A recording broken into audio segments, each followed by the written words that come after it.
चरणों में पवित्र आत्मा।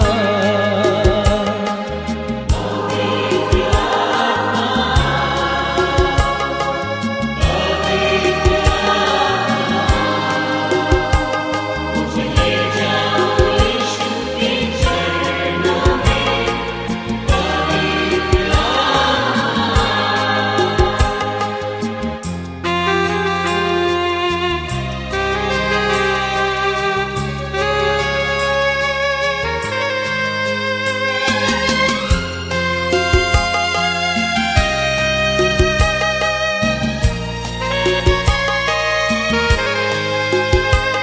सिर्फ तेरे लिए यीशु तेरे लिए, सिर्फ तेरे लिए यीशु तेरे लिए, सिर्फ तेरे लिए यीशु तेरे लिए मैं सर झुकाता हूँ।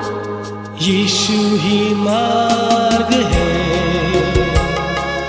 यीशु ही सत्य है, यीशु ही जीवन है, यीशु मेरा प्रभु। यीशु ही मार्ग है, यीशु ही सत्य है, यीशु ही जीवन है, यीशु मेरा प्रभु। पवित्र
પ્રભુ જ્યોતિ જલાવી અમ્મા પ્રાણ પૂરો.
આજની આ બાઇબલ અભ્યાસની સંગતમાં આપ સર્વનો તારનાર પ્રભુ ઈસુ ખ્રિસ્તના નામમાં આવકાર કરીએ છીએ. ગયા રવિવારે પ્રભુના સેવક રેવરન્ડ હેમંત રોય સાહેબની આ પૃથ્વી પરની અચાનક વિદાયને કારણે એમનું પરિવાર તથા સમગ્ર ગુજરાત ડાયોસીસ પરિવાર એ દુઃખદ પરિસ્થિતિમાંથી પસાર થઈ રહ્યું છે. ત્યારે આપણે તેમના કુટુંબને માટે તથા આપણે સર્વને માટે પ્રાર્થના કરવાનું ચાલુ રાખીએ. તેમજ આજના દ્રષ્ટાંતના અભ્યાસ કરાવનાર વચનના પાત્ર દ્વારા આવનાર સપ્તાહમાં આપણે આગળ સાંભળીશું. પણ આજે જે પ્રાપ્ત થયેલી તકને માટે હું ઈશ્વરનો આભાર માનું છું, તેમજ માન્ય ધી રાઇટ રેવરન્ડ સિલ્વાસ ક્રિશ્ચન સાહેબનો પણ આભાર માનું છું. આજે જે અભ્યાસ કરવાના છે તે માટે ઈશ્વરના વચનોમાંથી લુકની લખેલી સુવાર્તા 4થો અધ્યાય અને તેના 1 થી 12 વચનોમાંથી આપણે અભ્યાસ કરવાના છે. અને ત્યારબાદ આપણે ટૂંકી પ્રાર્થનામાં જોડાઈને અભ્યાસમાં આગળ વધીશું. આપણે અત્યારે વાંચન કરીશું. ઈશ્વરના વચનોનું વાંચન આપણે કરીએ. લુકની લખેલી સુવાર્તા 4થો અધ્યાય અને તેના 1 થી 12 વચનો. ઈસુ પવિત્ર આત્માથી ભરપૂર થઈને યર્દનથી પાછા ફર્યા ને 40 દિવસ સુધી આત્માથી અહીં તહીં રાનમાં દોરવાયા. તે દરમિયાન શૈતાનથી તેમનું પરીક્ષણ થયું. તે દિવસોમાં તેમણે કંઈ ખાધું નહીં ને તે પૂરા થયા પછી એ ભૂખ્યા થયા. શૈતાને તેમને કહ્યું, જો તું ઈશ્વરનો દીકરો હોય તો આ પથ્થરને આજ્ઞા કર કે તે રોટલો થઈ જાય. ઈસુએ ઉત્તર આપ્યો, એમ લખેલું છે કે માણસ એકલી રોટલીથી નહીં જીવશે. પછી તે તેમને ઊંચી જગ્યાએ લઈ ગયો અને એક પળમાં જગતના તમામ રાજ્ય તેમને બતાવ્યા.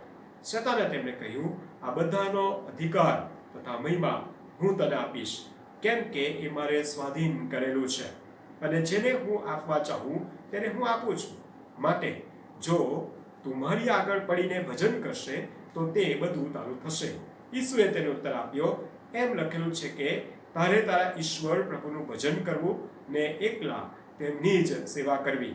પછી તે તેમને યરૂશાલેમ લઈ ગયો ને મંદિરના બુરજ પર તેમને ઊભા રાખીને તેમણે તેને કહ્યું, જો તું ઈશ્વરનો દીકરો હોય તો અહીંથી નીચે પડ, કેમ કે લખેલું છે કે તે પોતાના દૂતોને તારા સંબંધી આજ્ઞા કરશે કે તેઓ તારું રક્ષણ કરે અને તેઓ પોતાના હાથ પર તને ધરી લેશે, રખીને તારો પગ પથ્થર પર અફરાય.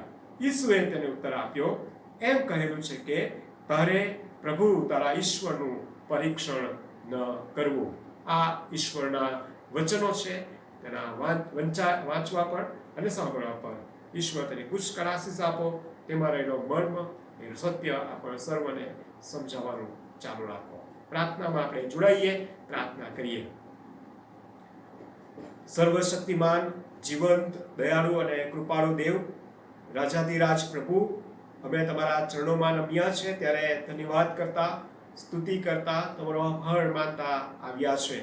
આજે સાંજે આ તમારા વચનોને માટે આભાર માનીએ છીએ કે જે અમારી માતૃભાષામાં અમને આપવામાં આવ્યા, કે જેથી અમે તમારા વિશેની ઓળખ પ્રાપ્ત કરી શકીએ, તમારા માર્ગો અમે જાણી શકીએ તમારી ઈચ્છા અમે સમજી શકીએ અને અમે એમ તમને મહિમા આપતું જીવન જીવી શકીએ. એટલું જ નહીં, પરંતુ આ વચનો દ્વારા જે વિશ્વાસની ખાતરી તમે અમને આપી અને એ વિશ્વાસના મૂળ તમારામાં ઊંડા નાખેલા બને અને ફળદાયી જીવન બને માટે આ વચનો આપ્યા છે, માટે સ્તુતિ કરીએ છીએ.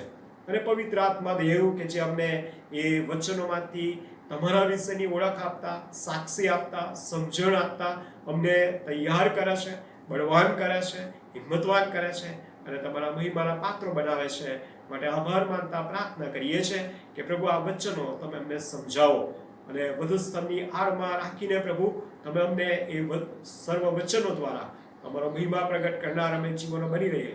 માટે પ્રભુ તમે અમને સહાય કરો. તમારા મર્મો અને રહસ્યો, તમારા સત્યો તમે અમને સમજાવવાનું ચાલુ રાખો. તમે અમને તૈયાર કરો, તમે અમને પડકાર આપો અને સાથે ચેતવણી આપતા પ્રભુ તમે અમને તમારા મહિમાના પાત્ર બનાવો.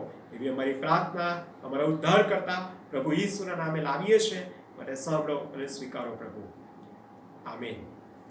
જે વચનો આપણી આગળ વાંચવામાં આવ્યા, લુકની લખેલી સુવાર્તા તેનો 4થો અધ્યાય અને તેના 1 થી 12 વચનો, એ વચનોમાં જો આપણે જોઈએ તો ત્યાં પ્રભુ ઈસુ ખ્રિસ્તના પરીક્ષણ સંબંધીની નોંધ એ ત્યાં કરવામાં એ આવેલી છે. અને આ શાસ્ત્ર ભાગ એ માર્કથી અને માર્કની સુવાર્તામાં પણ એની નોંધ જોઈ શકીએ છીએ. માર્કની સુવાર્તા 4થો અધ્યાય અને તેના 1 થી 11 વચનોમાં આપણે જોઈએ છે અને માર્કની સુવાર્તા તેનો 1લો અધ્યાય અને તેના 12મા અને 13મા વચનમાં આપણે જોઈ શકીએ છીએ. આ સિવાય ચોથી સુવાર્તામાં એ વિશેની નોંધ આપણે જોઈ શકતા નથી, પરંતુ આ બંને વૃત્તાંતો, જે વિસ્તૃત વૃત્તાંતો આપણે જોઈએ છે માથીની સુવાર્તાના અને લુકની લખેલી સુવાર્તામાં જો જોઈએ તો ત્યાં એ પરીક્ષણ નોંધ કરતા બંને તેમના વાચકોને માટે કોઈ ચોક્કસ પ્રકારનો હેતુ એ ત્યાં પરિપૂર્ણ કરતા આપણે જોઈ શકીએ છીએ. લુકની લખેલી સુવાર્તા જે છે એ પ્રભુ ઈસુ ખ્રિસ્તને સમસ્ત માનવજાતને માટેના ઉદ્ધારક છે, મસીહ છે, એ તરીકે એ જાહેર કરવા માંગે છે. અને એ મસીહ જે છે એ સંપૂર્ણ મનુષ્ય દેહમાં જાણે કે આવ્યા છે, એ પ્રમાણો આપીને આપણને એ વિશ્વાસની ખાતરી કરાવવા એ માંગે છે. અને એટલા જ માટે જો આપણે જોઈએ તો લુકની લખેલી સુવાર્તાના વૃત્તાંતમાં પ્રભુ ઈસુ ખ્રિસ્તનું બાપ્તિસ્મા થયા પછી પ્રભુ ઈસુ ખ્રિસ્તની વંશવાળીની નોંધ તે કરે છે. જ્યારે માથીની સુવાર્તામાં જો આપણે જોઈએ તો એ જે નોંધ, વંશવાળી જે નોંધ છે એ શરૂઆતના તબક્કામાં એટલે પ્રથમ અધ્યાયમાં જ એ આપણે ત્યાં જોઈ શકીએ છીએ. પરંતુ અહીંયા જાણે લુક બહુ જ જાણે કે એક ચોક્કસ પ્રકારના હેતુ સાથે એ વાચકોને એ પ્રકારના પ્રમાણો આપતા એ ચોક્કસ વિશ્વાસમાં એ દોરી જવા માંગે છે. ત્યારે જે 4થા અધ્યાયમાં જ્યારે આપણે આવીએ છીએ ત્યારે એ પ્રભુ ઈસુ ખ્રિસ્તના પરીક્ષણ સંબંધીનો એ અધ્યાય છે. અને જે વચનો આપણે વાંચ્યા એ ભાગ એ પરીક્ષણ સંબંધીનો એ અધ્યાય ભાગ છે. જ્યારે આપણે જોઈએ તો એ 3જો અધ્યાય અને તેની 38મી કલમ જો આપણે વાંચીએ તો ત્યાં લખ્યું કે જે અનોશનો, જે શેથનો, જે આદમનો, જે ઈશ્વરનો દીકરો હતો. એટલે કે પ્રભુ ઈસુ ખ્રિસ્ત એ આદમ જેવી જ જાણે કે મનુષ્ય દેહધારી તરીકે આવ્યા છે એ ત્યાં પ્રગટ કરતા એનું પ્રમાણ આપતા એની નોંધ આપણે જોઈએ છે. અને ત્યાર પછી જે બીજું પ્રમાણ જો આપણે તરત જ જોઈએ તો એ આ 4થા અધ્યાયની એ પહેલા જે 12 કલમો છે એમાં આપણે ત્યાં જોઈ શકીએ છીએ કે જ્યાં પ્રભુ ઈસુ ખ્રિસ્ત આ પૃથ્વી પર મનુષ્ય દેહમાં હતા એનું સચોટ પ્રમાણ જાણે કે એ આપવામાં એ આવેલું છે. અને અહીંયા એ જે રીતે લખ્યું છે જે આદમનો અને જે ઈશ્વરનો દીકરો હતો. આદમને ઈશ્વરે બનાવ્યો, એ જે આદમ આવ્યો અને જેના દ્વારા એ આ પૃથ્વીમાં અને મનુષ્ય જાતિમાં જે પાપનો પ્રવેશ થયો, જ્યારે પ્રભુ ઈસુ ખ્રિસ્તનું પણ એ જ રીતે એ જ મનુષ્ય દેહમાં આવવું અને એ બીજા આદમ તરીકે આવવું અને એ જે પાપ છે એ પાપમાંથી છુટકારો આપીને એ બચાવ કરીને એ જીવન તરફ લઈ જવાનું જે ખાતરી અને પ્રમાણ એ આ વૃત્તાંતમાં આપણે જોઈ શકીએ છીએ. અને એટલા જ માટે લુક અહીંયા એ આ પરીક્ષણ સંબંધી જાણે કે બહુ ચોક્કસ પ્રકારના બાબતોની રજૂઆત કરીને અહીંયા આપણી આગળ એ મૂકે છે. માથીની સુવાર્તાના જે વૃત્તાંતમાં પ્રભુ ઈસુ ખ્રિસ્તનું પરીક્ષણ જે વાત લખવામાં આવી છે, અને લુકની લખેલી સુવાર્તામાં પણ પ્રભુ ઈસુ ખ્રિસ્તના પરીક્ષણ સંબંધી જે વૃત્તાંત છે એમાં થોડો ફરક આપણે ત્યાં જોઈ શકીએ છીએ. માથી એ જે છે એ આપણે જોઈએ છે કે પ્રભુ ઈસુ ખ્રિસ્તને જો કે પહેલું જે છે એ રોટલી સંબંધીનું, પથ્થરને રોટલી સંબંધીનું આપણે જોઈ શકીએ, રોટલીમાં રૂપાંતરિત કરવા એ જોઈ શકીએ છીએ, એ લુકમાં પણ જોઈ શકીએ છીએ. જ્યારે જે બીજું જે છે એ માથીની સુવાર્તામાં જો આપણે જોઈએ તો ત્યાં એને એ મંદિરના બુરજ પર લઈ જઈને ત્યાં નીચે પાડી દઈને એ દૂતો તારું રક્ષણ કરશે એ સંબંધમાં આપણે જોઈ શકીએ છીએ. અને ત્યાર પછી એ ત્રીજું જે પરીક્ષણ છે એ તો શેતાન એમને જાણે કે એક જગતનું, જાણે કે એક ટોચ પર લઈ જાય છે અને જગત બતાવે છે અને ઈશ્વરના ભજન સંબંધી કહે છે. જ્યારે લુક જે છે એ લુક એ પ્રથમ એ શરૂઆત પથ્થર અને રોટલીથી કરે છે, જ્યારે જે માથીએ ત્રીજું જે પરીક્ષણ હતું એને લુક એ બીજા તબક્કામાં એ બતાવે છે, એ બીજું પરીક્ષણ તરીકે અહીંયા વર્ણન કરે છે. એની સાથે સાથે લુક જે એક બાબત જે 13મી કલમમાં નોંધે છે એ પણ બહુ અગત્યની છે, કારણ કે પછી શેતાન સર્વ પરીક્ષણ પૂરું કરીને કંઈક મુદત સુધી તેની પાસેથી ગયો. એટલે એનો અર્થ એ પણ આપણે જોઈ શકીએ છીએ કે શેતાન શરૂઆતથી જ એ પરીક્ષણ કરતો આવ્યો હતો, એને પરીક્ષણ કર્યું અને હજુ પરીક્ષણ કરનાર છે એ બાબતો પણ આપણે ત્યાં જોઈ શકીએ છીએ.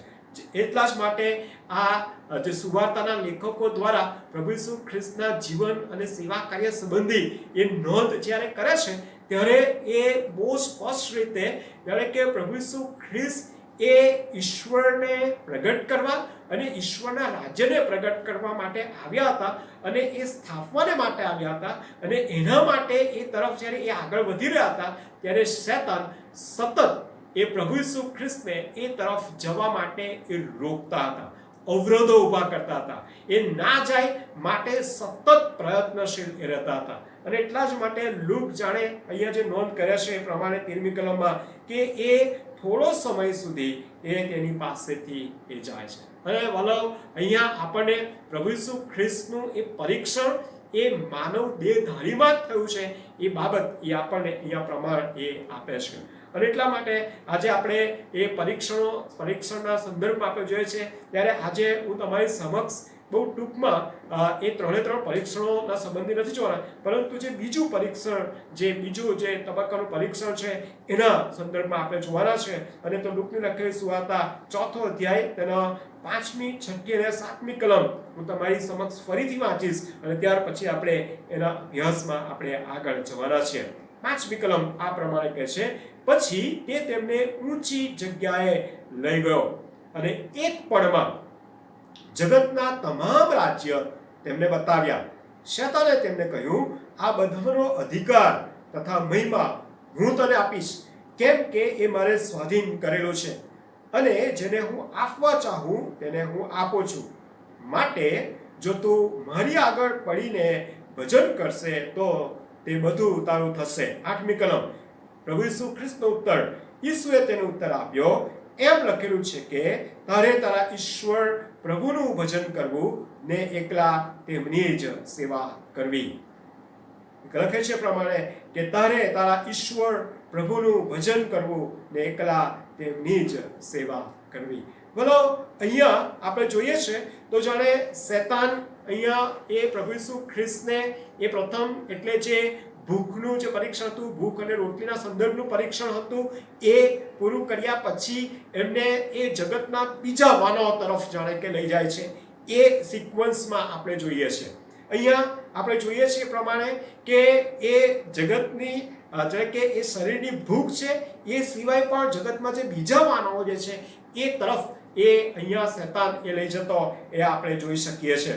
અને એટલા જ માટે એ સર્વસ્વ જોઈ શકે, સઘળું જોઈ શકે, અને એમાં એ શેતાનનો અધિકાર, જે શેતાનની પાછળ જે અધિકાર અને જે તેનો મહિમા જે છે એ જોઈ શકે, કે જે એકદમ એ એક કે ઝાક જમાળ ભરેલો, આંખોને આંજી નાખે એવો અને આંખોને આકર્ષિત એવો મહિમા એમને બતાવવામાં એ આવે છે.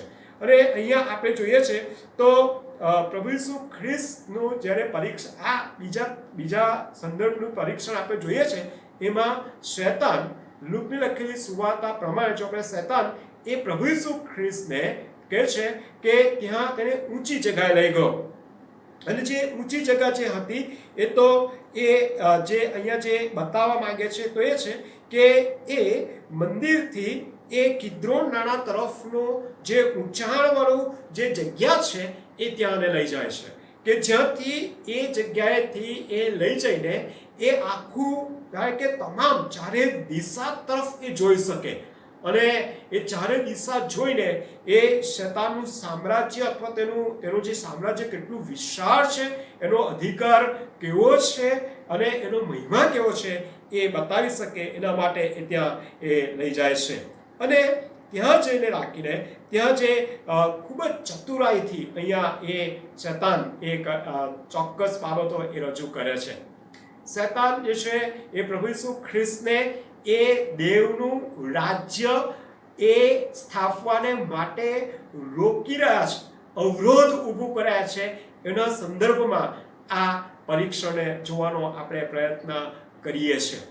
પ્રભુ ઈસુ ખ્રિસ્તનો જે હેતુ જે છે એ તો આપણે જોયો એ પ્રમાણે કે માંથી 4 અને 17 પ્રમાણે જો આપણે જોઈએ તો કહે છે કે પસ્તાવો કરો કેમ કે આકાશનું રાજ્ય પાસે આવ્યું છે.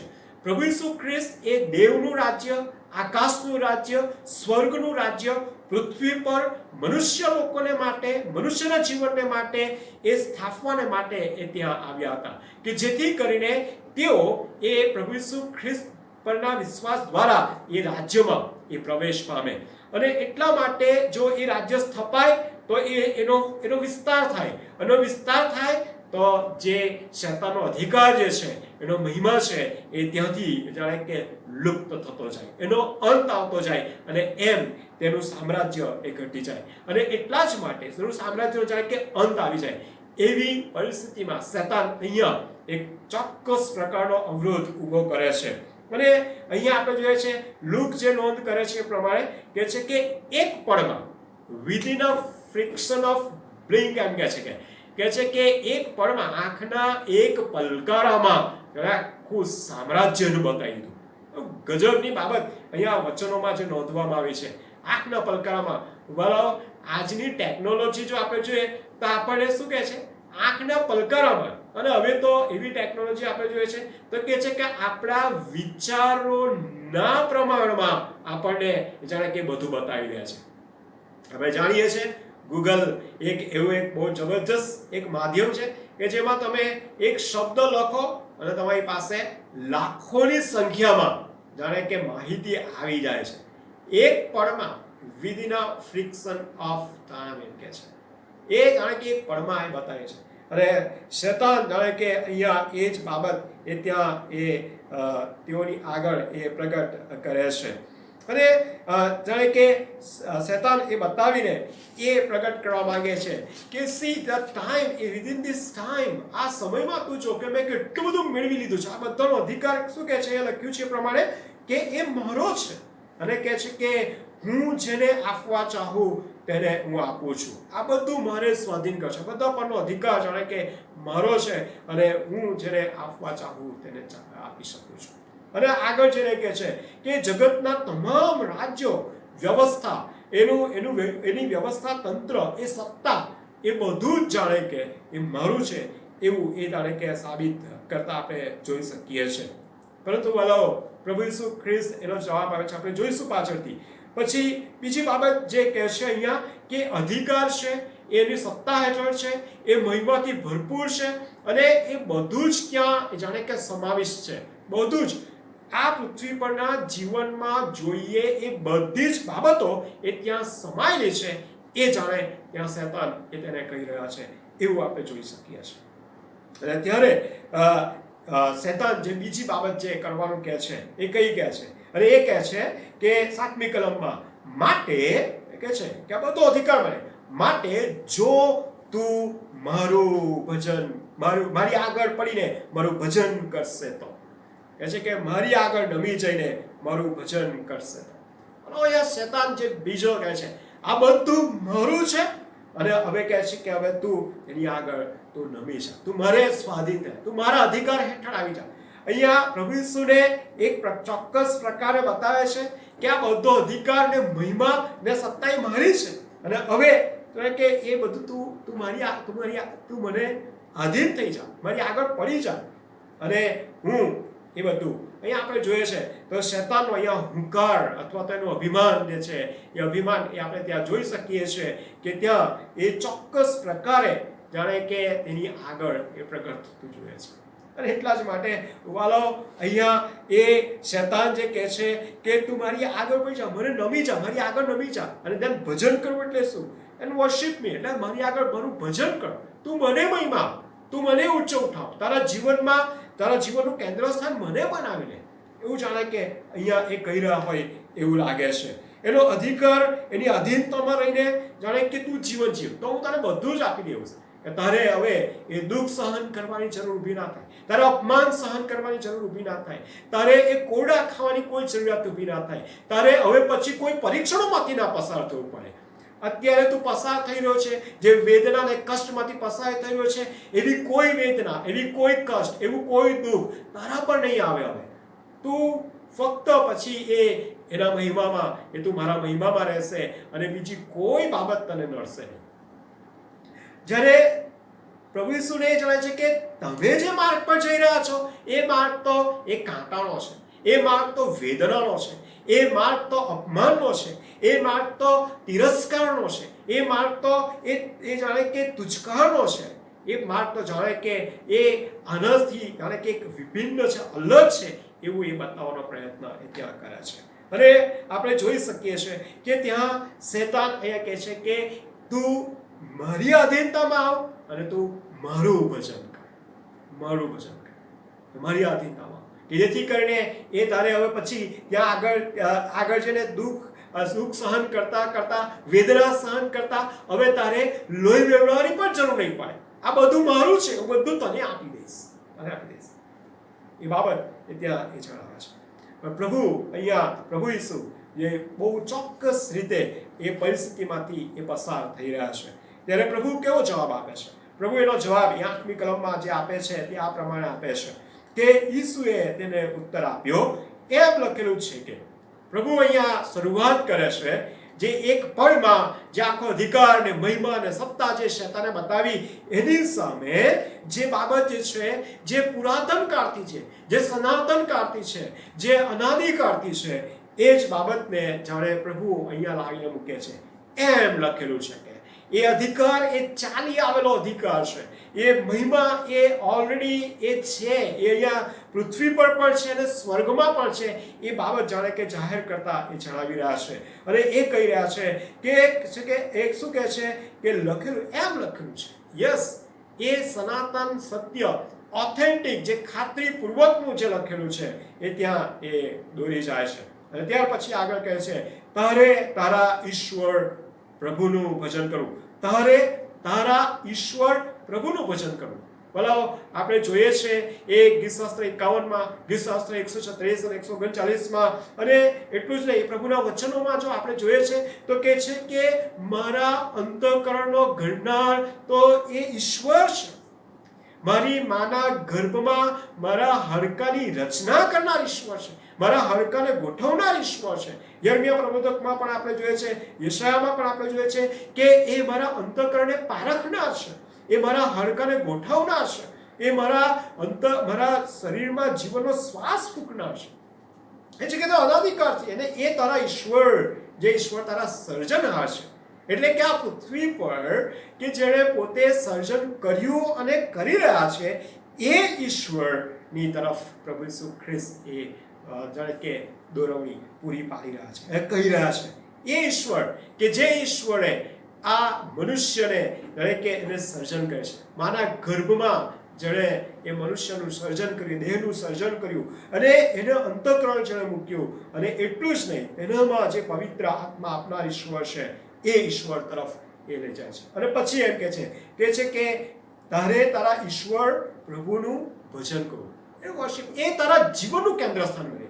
અહીંયા શૈતાને આપણે જોઈએ છે તો પહેલા અધિકાર, મહિમા, સત્તા, જળ, જમાણ બતાવીને, કારણ કે બહુ મોટો અધિકાર એની પાસે બતાવીને પછી એ ભજન કરવા તરફ રહે. જ્યારે પ્રભુ ઈસુ ખ્રિસ્ત અહીંયા કહે છે કે જે આ બધાને પામવાને માટે જો એ યુનિટ જ ના હોય, એટલે મનુષ્ય જ ના હોય, તો પછી એ કેવી રીતે પ્રાપ્ત કરી શકે? અને એટલા જ માટે મનુષ્યને બનાવનાર, એનું સર્જન કરનાર, એ જે પોતાના સામર્થ્ય અને પરાક્રમ વડે જેણે સર્જન કર્યું છે, એ ઈશ્વરનું જાણે કે તારે ભજન કરવું.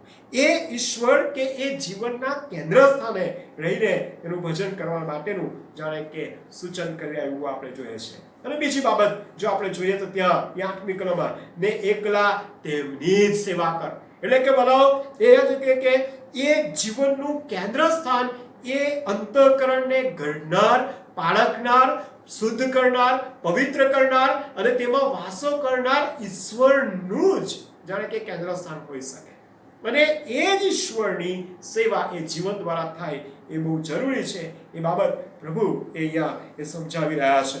પ્રભુ ઈસુ ખ્રિસ્ત અહીંયા એ જાણે કે ઈશ્વરનો જે સાર્વકાલિકનો અધિકાર છે એ આ થોડા સમયને માટેનું નથી, આ જગત પરતું નથી, પણ કહે છે કે તો તે અનાદિકાળ સુધીનું જે રાજ્ય જે છે એના સંબંધી એ કહી રહ્યા છે.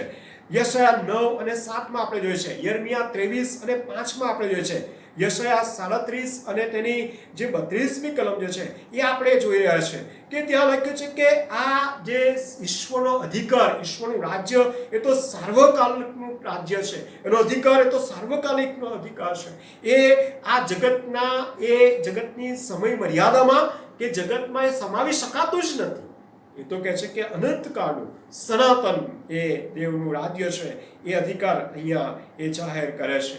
અને એ દેવના રાજ્યના અધિકાર, એ દેવના રાજ્યને એ જાહેર કરવાને માટે એ દુઃખ, એ વેદના, એ સતાવણી, એ દુઃખ સહન એ જરૂરી છે. અને એ જ માર્ગ છે ને એ જ દ્વારા ઈશ્વર તેનો મનુષ્ય પરનો જે પ્રેમ છે એ દર્શાવવાનું એ ચાલુ રાખશે. અને બોલો એ જ બાબત એ આપણે ત્યાં એ જોઈ શકીએ છીએ. અહીંયા શૈતાન એ તેની બળ, સત્તા અને જોહુકમી અને એટલું જ નહીં, એ દ્વારા એ જીવનો જીતવા માટેનો પ્રયત્ન કરે છે. પ્રભુ ઈસુ ખ્રિસ્ત અહીંયા જે કહે છે કે તે સ્વમૂલ્યાંકન, સ્વાર્પણ અને સમર્પણ દ્વારા, બલિદાન દ્વારા, ત્યાગ દ્વારા જે કરવાનું જે છે એ દ્વારા, પ્રેમ અને સેવા દ્વારા એ ઈશ્વરના રાજ્યને એ પ્રગટ કરતા આપણે ત્યાં જોઈ શકીએ છીએ. વલાવ આ જે વચનો જે આપણે જોયા 5મી કલમથી લુકની લખેલી સુવાર્તા 4થો અધ્યાય અને તેના 5મા વચનથી લઈને તે આપણે 8મા વચન સુધી જોયા. જે બીજું જે પરીક્ષણ સંબંધી પ્રભુ ઈસુ ખ્રિસ્તના થયેલા બીજા પરીક્ષણ સંબંધી જોયું કે જેમાં શૈતાન એ સતત એ તેના અધિકાર, સત્તા અને મહિમા દ્વારા એ જીવનોને પોતાના કરી લેવાને માટે એ હંમેશા તત્પર રહે છે. અને એટલા જ માટે 1 Peter 5:8 એમ કહે છે કે ગાજના સિંહની પેઠે તે કોઈક મળે તેને ગળી જવાને માટે તૈયાર એ ઊભો છે. Yes, he is ready, he is there. એ ઊભા છે અને ગળી જવાને માટે. કઈ રીતે? તે અધિકારથી, અત્યાચારથી, સત્તાથી, બળથી, જોહુકમીથી, એની નાણાકીય એની પાસે જે નાણાકીય જાહો જલાય છે તેનાથી એ જાણે કે એ મેળવી લેવાને માટે પ્રયત્ન એ કરે છે. પ્રભુ ઈસુ ખ્રિસ્ત એ શું કહે છે? પોતાનો જે અધિકાર જે છે એ પોતાનો પ્રેમ દ્વારા એ પ્રદર્શિત કરતા, એ પોતાનું સ્વાર્પણને બલિદાન આપતા, એ વધસ્તંભ સુધીના માર્ગ, વધસ્તંભ સુધી જઈને એ માર્ગ પર જઈને ત્યાં કાર્ય પૂરું કરીને એ અધિકાર એ જાહેર કરે છે. અને ત્યાં એટલા જ માટે જો આપણે જોઈએ તો એ પ્રકટીકરણ 3 અને 20માં આપણે જોઈએ છે તો હું ઊભો છું, ખટખટાવું છું અને કહે છે કે જો કોઈ, પ્રભુ ઈસુ ખ્રિસ્ત અહીંયા કહે છે કે મારો સત્તા અને અધિકાર એ તો આ થોડા સમયને માટે નથી, આ જગતનો નથી, એ તો સર્વકાળનો છે, એ અનાદિકાળનો છે, એ અનંતકાળ સુધીનો છે. અને એ સત્તા અને અધિકાર એ હું અહીંયા તમારા પર પ્રેમ, મનુષ્ય પર પ્રેમ દર્શાવતા હું એ જાહેર કરી રહ્યો છું. અને એ સત્તા અને અધિકારમાં આવવા માટેની તૈયારી, એ આવવા માટેની એ નિર્ણય એ તો મનુષ્યનો છે, એ મનુષ્યનો છે, એ વ્યક્તિનો છે. અને એ વ્યક્તિ જ એ પ્રભુ ઈસુ ખ્રિસ્તના અધિકાર સુધી જઈ શકે છે. પ્રભુ ઈસુ ખ્રિસ્તનું આ પરીક્ષણ એ આપણને એ પ્રભુ ઈસુ ખ્રિસ્તના દેહધારીપણાની એ બહુ ચોક્કસ પ્રમાણ એ આપી જાય છે, ચોક્કસ પ્રમાણ આપે છે વાલાઓ. કે જ્યાં પ્રભુ ઈસુ ખ્રિસ્ત આ મનુષ્ય દેહમાં આવ્યા એનું પ્રમાણ આપે છે. એ સર્વ વાતે પરીક્ષણ પામ્યા. હિબ્રુના પત્ર તેનો 4થો અધ્યાય તેની 15 ને 16 કલમો આપણે તપાસીએ તો ત્યાં આ જ બાબત એ આપણે જોઈ શકીએ છીએ કે જે સર્વ વાતે પરીક્ષણ પામેલો. યસ વાલો, અહીંયા ફક્ત આ 3 પરીક્ષણની વાત નહીં, એ પ્રભુ ઈસુ ખ્રિસ્તનો જન્મ થયો અથવા તો એની પહેલાથી જ એ શરૂઆતથી જ એ પરીક્ષણોની એ ચાલુ જ હતું ભરમાર. અને એ જ પરીક્ષણો એ છેક સુધી એ ત્યાં રહ્યા, એ વધસ્તંભ પર જાય ત્યાં સુધી. અને એટલા બધા પરીક્ષણો અને તહમતો તેમના પર મૂકવામાં આવ્યા, અને છતાં પણ પ્રભુ ઈસુ ખ્રિસ્ત એ જે અનાદિકાળથી તે અનંતકાળ સુધીનો જે અધિકાર છે એ પ્રભુ ઈસુ ખ્રિસ્ત પોતાના બલિદાન દ્વારા, એ ત્યાગ દ્વારા, સ્વાર્પણ દ્વારા પોતાનો પ્રેમ દર્શાવતા, પોતાનો મહિમા જાહેર કરતા, પોતાની એ સંપૂર્ણ એ જાણે કે અધિકારને લોકોની આગળ એ પ્રગટ કરતા અહીંયા એ કહી રહ્યા છે. અને એટલા જ માટે વાલાઓ, પ્રભુ આજે પણ એ જ કહી રહ્યા છે કે શૈતાન એ તો બળ અને સત્તા અને તેના અત્યાચાર દ્વારા, નાણાં દ્વારા, જો હુકમી દ્વારા એ ખેંચી જવાના માટે, એ જગતની બાબતો, એ થોડા સમય માટેની બાબતો, ત્વરિત થતી બાબતો, આમ થોડા સમયમાં પૂરી થતી બાબતો, અને જાણે કે થોડો એ આનંદ પમાડનારી બાબતો લાગે, શાંતિ પમાડની બાબતો લાગે, પણ એ ક્ષણિક બાબતો છે, ક્ષણિક છે. પ્રભુ ઈસુ ખ્રિસ્ત આપે છે એ તો સર્વકાલિક છે, સર્વકાલિક છે. અને એટલા જ માટે પ્રભુ ઈસુ ખ્રિસ્ત કહે છે, હું મારી શાંતિ આપું છું, જગત આપે છે એમ નથી આપતો. હું મારું જીવન આપું છું, જગત આપે છે એમ નથી આપતો. અને હું મારી ખાતરી તને આપું છું, જેમ જગત આપે છે એમ નથી આપતો. વાલા ભાઈઓ અને બહેનો, પ્રભુ ઈસુ ખ્રિસ્ત એ ખાતરી આપતા આજે આપણને એ વિશ્વાસનું પ્રમાણ આપીને એમ કહે છે, જો તું મારી પાસે આવે. અને એટલા જ માટે માથીની સુવાર્તા 6થો અધ્યાય 33મી કલમ આપણે વાંચીએ. માથીની સુવાર્તા તેનો 6થો અધ્યાય અને તેની 33મી કલમ આપણે વાંચીએ. અને ત્યાં જોઈએ કે પ્રભુ એ પ્રમાણો દ્વારા જે ખાતરી આપીને આપણને વિશ્વાસ કરવાને માટે જે આહ્વાન આપી રહ્યા છે, એ વિશ્વાસની ખાતરી આપતા આપણને જે જણાવી રહ્યા છે તે આ છે, પણ તમે પહેલા તેના રાજ્યને તથા તેના ન્યાયપણાને શોધો, એટલે એ બધા વાના પણ તમને અપાશે. એ બધા છે. 34 તે માટે આવતીકાલને માટે ચિંતા ના કરો, કેમ કે આવતીકાલ પોતાની વાતની ચિંતા કરશે. દિવસને માટે તે દિવસનું દુઃખ બસ છે. 16મો અધ્યાય અને તેની 36મી કલમ, માથી 16 અને તેની 36મી કલમ આપણે તપાસીએ. અને ત્યાં આ પ્રમાણે લખવામાં આવ્યું છે, માથી 16 અને તેની 26મી કલમ, સોરી, કેમ કે જો માણસ આખું જગત મેળવે ને પોતાનો જીવ ખોઈ બેસે તો તેને શો લાભ થાય? અથવા માણસ પોતાના જીવને બદલે શું આપશે? કેમ કે માણસનો દીકરો પોતાના પિતાના મહિમામાં પોતાના દૂતો સહિત આવશે, ત્યારે તે પ્રત્યેકને તેના કામ પ્રમાણે બદલો ભરી આપશે. અને એટલા જ માટે પાઉલ પ્રેરિત રોમિયોનો પત્ર 12મો અધ્યાય અને 2જી કલમ કહે છે કે આ જગતનું રૂપ તમે ન ધરો, પણ નવીનતાને યોગ્ય પૂર્ણ રીતે રૂપાંતર પામતા જાઓ, કે જેથી દેવની સારી તથા માન્ય ઈચ્છા છે એ પ્રમાણે આપણે જીવી શકીએ. બોલો, પ્રભુ આજે આપણને એના વચનોમાંથી એ કહે છે પ્રમાણે કે પ્રભુ તારા સર્જનહાર, તારા અંતઃકરણને ઘડનાર, તેને પારખનાર, તેને શુદ્ધ કરનાર, તેને પવિત્ર કરનાર એ ઈશ્વરની તરફ અને એ ઈશ્વરની સાથેના સંબંધમાં તું આવીને તું રહીને તું એકલી તેની જ સેવા કર. તેને સોંપેલી સેવા જે કર એ તું હંમેશા તેમાં કરવાની. પ્રભુ આજે આપણને વચનોના મનન દ્વારા આપણા વિશ્વાસમાં વધારે બળવાન કરે, આપણા વિશ્વાસના મૂળ એ વધુ ને વધુ એ પ્રભુ ઈસુ ખ્રિસ્તમાં ઊંડા નાખેલા બની રહે, કે જેથી કરીને આપણે ઈશ્વરના રાજ્યના મહિમાને માટે આપણે કાર્ય કરનારા એના લોકો બની રહીએ, એના સેવકો બની રહીએ. જો હુકમી નહીં, બળજબરીથી નહીં, અત્યાચારથી નહીં, નાણાંથી નહીં, સત્તાથી નહીં, પણ કેવળ અને કેવળ એ વધસ્તંભના પ્રેમ દ્વારા, વધસ્તંભના સામર્થ્યના અધિકાર દ્વારા, એ પ્રભુ ઈસુ ખ્રિસ્તના વધસ્તંભના સામર્થ્યના અધિકાર અને પ્રેમ દ્વારા આપણે એ કરનારા બનીએ.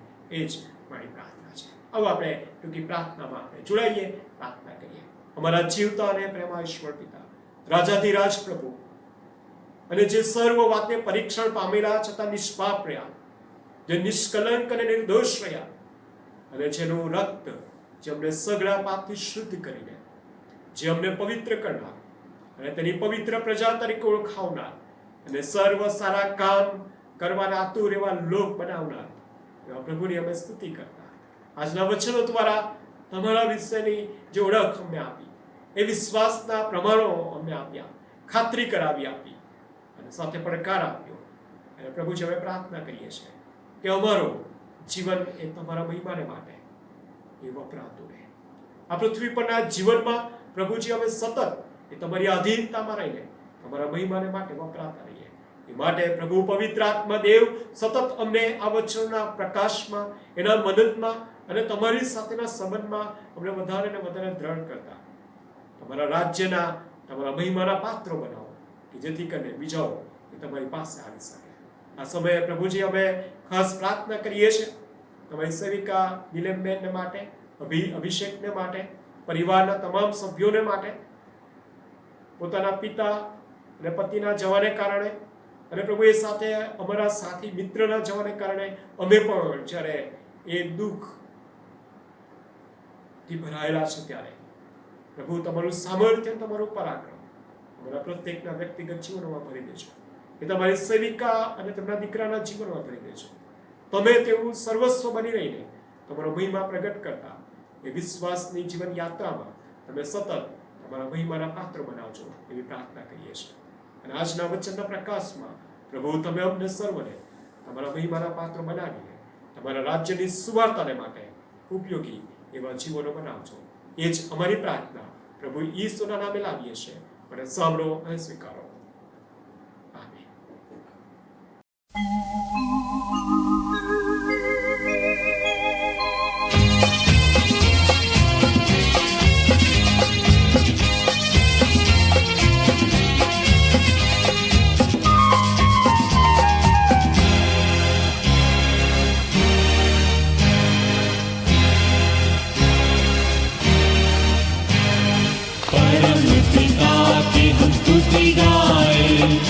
वो ही है जो बचाता हमें, परम पिता की हम स्तुति गाएं. वो ही है जो बचाता हमें, सारे पापों को करता क्षमा, सारे रोगों को करता चंगा. परम पिता की हम स्तुति गाएं. वो ही है जो बचाता हमें.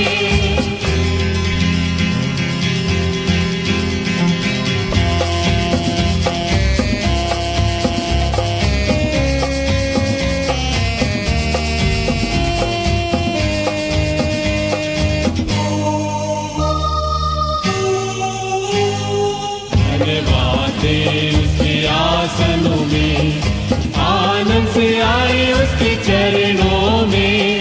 धन्यवाद दे उसके आसनों में आनंद से आए उसके चरणों में.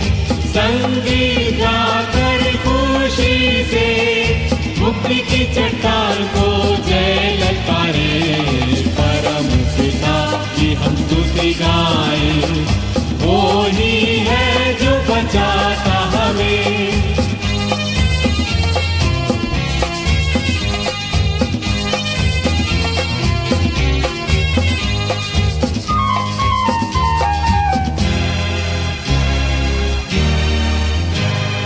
वो ही हमारा है परम पिता, तरस खाता है सर्व सदा. वो ही हमारा है परम पिता, तरस खाता है सर्व सदा. पूरब से पश्चिम है जितनी दूर, उतनी दूर ये हमारे गुनाह. परम पिता की हम स्तुति गाएं. वो ही है जो बचाता है हमें।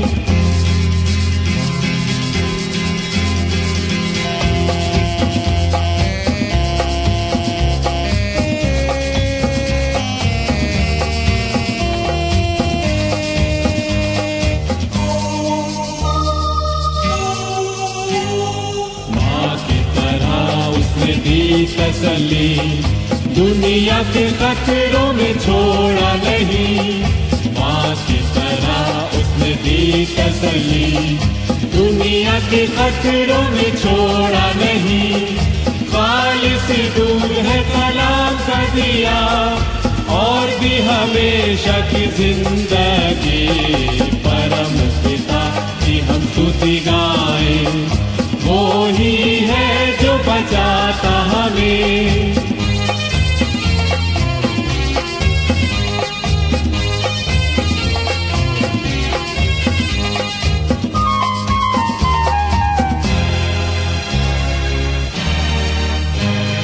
चरवाहे की मानिंद ढूंढा उसने, पापों की कील से निकाला हमें। चरवाहे की मानिंद ढूंढा उसने, पापों की कील से निकाला हमें। हमको बचाने को जान अपनी दी, ताकि हाथ में हम उसके रहें।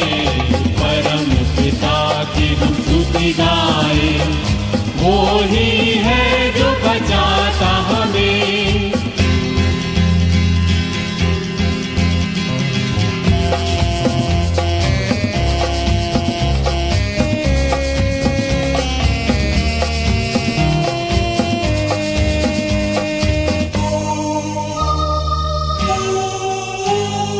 घोंसले को बार बार तोड़कर उसने, चाहत सीखे हम उड़ना उसे। घोंसले को बार बार तोड़कर उसने, चाहत सीखे हम उड़ना उसे। परों पर उठाया उकाब की तरह, ताकि हमको चोट न लगे। परम पिता की हम स्तुति गाएं, वो ही है जो बचाता हमें। परम पिता की हम स्तुति गाएं, वो ही है जो बचाता हमें।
शांति